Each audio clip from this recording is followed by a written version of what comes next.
Looking closely, 3 ants crawled onto the man's hand. He didn't even look at them. He just lowered his head and ate the ants. He was a primitive man who lived 20,000 years ago and hadn't had decent food for a long time. The harsh prehistoric environment made humans extremely short of food. This tribe searched the wilderness for months, and many people died before they finally found a herd of yaks on the trail.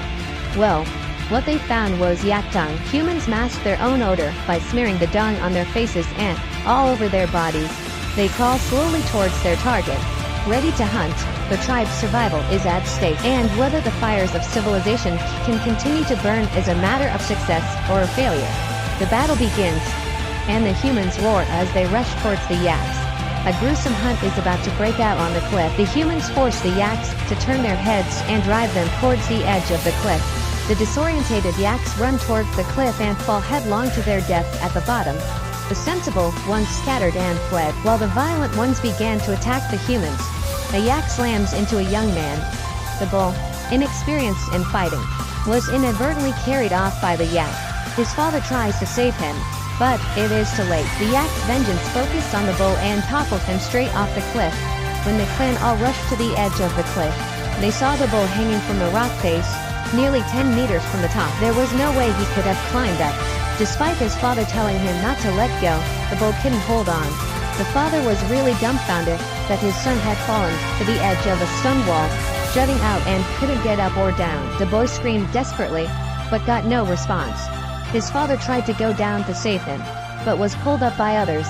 The people said to him, "Your son cannot be saved, but we cannot lose you. You are the chief of the tribe, and it is your duty to bring us back to the tribe." That day, the people at the bottom of the cliff ate their fill, stripped the meat from the yak herd, embalmed it well, and prepared to take it back to the tribe. And that father screamed all night, and his son did not wake up until the next day. It seemed that he had indeed fallen to his death. The father wept and made a tombstone for his son, and turned away from the pain. As the leader of the clan, he had to quickly lead the clan back to their home, for the bitter winter was approaching. The winter 20,000 years ago was long and violent.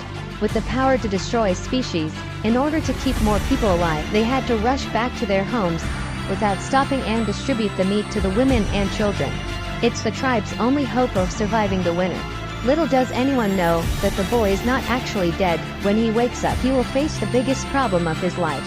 A vulture flies down slowly beside the bull. Next, part 2.